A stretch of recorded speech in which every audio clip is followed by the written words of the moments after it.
ಮಿತ್ರರೇ ನಮಸ್ಕಾರ. ನೀವು ನನ್ನ 2026ರ ಒಂದಿಷ್ಟು ಪ್ರಿಡಿಕ್ಷನ್ ಗಳ ವಿಡಿಯೋವನ್ನ ನೋಡಿದ್ರ. ಆದ್ರೆ ಇವತ್ತು ನಾವು ಯಾಕೆ 2026ರ ತನಕ ಒಂದು ಲೆಕ್ಕ, 2026ರ ನಂತರ ಮತ್ತೊಂದು ಲೆಕ್ಕವೇ ಸ್ಟಾರ್ಟ್ ಆಗುತ್ತೆ ಅನ್ನುವಂಥದ್ದನ್ನ ನೋಡ್ತಾ ಹೋಗೋಣ. ಯಾಕೆಂತ ಹೇಳಿದ್ರೆ ಭಾರತದ ಭವಿಷ್ಯವನ್ನ ಬದಲಿಸಿದಂತಹ ಕೆಲವೊಂದಿಷ್ಟು ವರ್ಷಗಳಿದಾವಲ್ಲ, ಆ ಸಮಯದಲ್ಲಿ ನಡೆದಂತಹ ಈವೆಂಟ್ಸ್ ಮತ್ತು ಆ ಈವೆಂಟ್ಸ್ ನಡೆದಾಗ ಯಾವ ರೀತಿಯಾದಂತಹ ಒಂದು ಗ್ರಹಗತಿಗಳ ಕಾಂಬಿನೇಷನ್ ಇತ್ತು ಅನ್ನುವಂತಹ ಒಂದು ರಿಸರ್ಚ್ ಮಾಡಿದಾಗ ನನಗೆ ಒಂದು ಅದ್ಭುತವಾದಂತಹ ವಿಷಯ ಸಿಕ್ತು. ಆ ವಿಷಯನ ನಾನು ನಿಮ್ಗೆ ಇವತ್ತು ಎಕ್ಸ್ಪ್ಲೇನ್ ಮಾಡ್ತೀನಿ. ಕ್ಲಿಯರ್ ಯಾವಾಗೆಲ್ಲ ಭಾರತದಲ್ಲಿ ಮಹತ್ವದ ಬದಲಾವಣೆಗಳು, ಮಹತ್ವದ ನಿರ್ಧಾರಗಳು ತಗೊಂಡಿದ್ದಾರೆ, ಆ ಸಮಯದಲ್ಲಿ ಶನಿ ಮತ್ತು ಗುರು ವಾಟರಿ ಸೈನ್ಸ್ ಅಂತ ಹೇಳಿದ್ರೆ ಜಲತತ್ವ ರಾಶಿಯಲ್ಲಿ ಇದನ್ನ ನಾನು ಅಬ್ಸರ್ವ್ ಮಾಡಿದೆ. ಯಾಕೆಂತ ಹೇಳಿದ್ರೆ ಈ ಶನಿ ಮತ್ತು ಗುರು ಧರ್ಮ ಮತ್ತು ಕರ್ಮಕಾರಕರೇ ಒಬ್ಬರ ವ್ಯಕ್ತಿಯ ಅಥವಾ ಒಂದು ದೇಶದ ಡೆಸ್ಟಿನಿಯನ್ನ ಡಿಸೈಡ್ ಮಾಡೋರು. ಅಂತಹ ವರ್ಷಗಳಲ್ಲಿ ಒಂದು 1967. ಇವಾಗ ಯಾವ ಕಾಂಬಿನೇಷನ್ ಆಗ್ತಿದೆಯೋ ಅಂದ್ರೆ ಶನಿ ಆಲ್ರೆಡಿ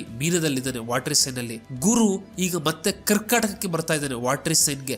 ಇಂತಹದೇ ಕಾಂಬಿನೇಷನ್ 1967ರಲ್ಲೂ ಕೂಡ ಆಗಿತ್ತು. ಮಿತ್ರರೇ, ಆಗ ಆದಂತಹ ಈವೆಂಟ್ ಏನು ಅಂತ ನೀವು ನೋಡೋದಾಯ್ತು ಅಂತ ಹೇಳಿದ್ರೆ, ಇಂದಿರಾ ಗಾಂಧಿ ಅವ್ರನ್ನ ಭಾರತದಲ್ಲಿ ಪ್ರಬಲವಾದಂತಹ ರಾಜಕೀಯ ನೇತಾರರನ್ನಾಗಿ ಮಾಡಿದಂತಹ ಒಂದು ವರ್ಷ.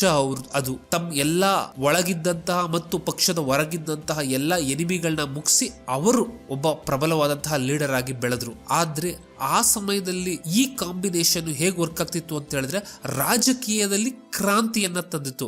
ಆದ್ರೆ ಈಗ ಬಂದಿರುವಂತಹ ಸೇಮ್ ಕಾಂಬಿನೇಷನ್ ರಾಜಕೀಯದಲ್ಲ, ಅದ್ರ ಬದಲು ಈ ಕ್ರಾಂತಿ ಅನ್ನುವಂಥದ್ದು ಆರ್ಥಿಕತೆ ಮತ್ತು ಭಾರತದ ನ್ಯಾಯ, ಲಾಸ್ ಅಂತ ಏನಿದಾವೆ ಅಲ್ಲಿ ಕ್ರಾಂತಿಯನ್ನ ತರುತ್ತೆ. Especially June first week, second week ಗಳಲ್ಲಿ ಎಂತಹ ಒಂದಿಷ್ಟು ಕಾನೂನು ಮತ್ತು ಆರ್ಥಿಕ ಪರಿಸ್ಥಿತಿಗಳು ದೇಶದಲ್ಲಿ ಎದುರಾಗ್ತವೆ ಅಂತ ಹೇಳಿದ್ರೆ ಅದು ಫಾರ್ ಎವರ್ ಭಾರತದ ಒಂದು ಇತಿಹಾಸವನ್ನೇ ಬದಲಿಸ್ಬಿಡುತ್ತೆ. ಅಟ್ಲೀಸ್ಟ್ ಮುಂದಿನ 10 ವರ್ಷದ ತನಕ ಇದು ಪ್ರಬಲವಾಗಿರುತ್ತೆ ಅನ್ನುವಂಥದ್ದು. ಮಿತ್ರರೇ, ಇನ್ನ ಇದೇ ಕಾಂಬಿನೇಷನ್ 1967ರಲ್ಲಿ ಇನ್ನೊಂದು ವಿಶೇಷತೆಯನ್ನ ಕ್ರಿಯೇಟ್ ಮಾಡುತ್ತೆ. ಅದೇನಂತ ಹೇಳಿದ್ರೆ 1967 ಇಂಡೋ ಚೈನಾ ಕ್ಲಾಶ್ ಅಂತ ಹೊಡೆದ್ರೆ ನಿಮ್ಗೆ ಈ ವಿಷಯಗಳು ಗೊತ್ತಾಗುತ್ತೆ.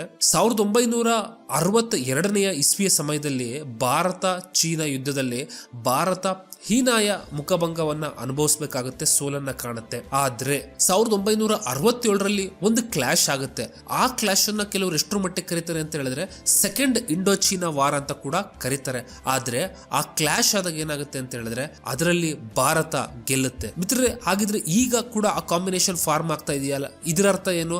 ಮತ್ತೆ ಇಂಡೋ ಚೀನಾ ವಾರ್ ಆಗ್ಬಹುದಾ ಅಂತ ಹೇಳ್ಬಿಟ್ಟು ನೋಡೋದಾಯ್ತು ಅಂತ ಹೇಳಿದ್ರೆ ಚಾನ್ಸಸ್ ತಕ್ಕ ಮಟ್ಟಿಗಿದೆ ಅಂತ ಹೇಳ್ಬೋದು. ಆದ್ರೆ ಅದಕ್ಕಿಂತ ಹೆಚ್ಚಾಗಿ ಭಾರತದ ಈಸ್ಟರ್ನ್ ಸೆಕ್ಟರ್ ಅಲ್ಲಿ ಒಂದು ಈವೆಂಟ್ ಆಗುವಂತಹ ಚಾನ್ಸಸ್ ಎಲ್ಲ ಇದೆ. ಈಸ್ಟರ್ನ್ ಸೆಕ್ಟರ್ ಅಂತ ಹೇಳಿದ್ರೆ ಪಶ್ಚಿಮ ಬಂಗಾಳ, ಬಾಂಗ್ಲಾದೇಶ, ಮಣಿಪುರ, ಅರುಣಾಚಲ್ ಪ್ರದೇಶ, ಈ ಭಾಗ ಇದೆಯಲ್ಲ, ಇಲ್ಲಿ ಒಂದು ದೊಡ್ಡ ಘಟನೆ ನಡೆಯಲಿದೆ. ಆ ಘಟನೆ ನಡೆದಾಗ ಅಲ್ಲಿ ವಿಕ್ಟ್ರಿ ಅಂತ ಹೇಳಿದ್ರೆ ಜಯ ಭಾರತದಾಗಿರುತ್ತೆ ಅನ್ನುವಂಥದ್ದು.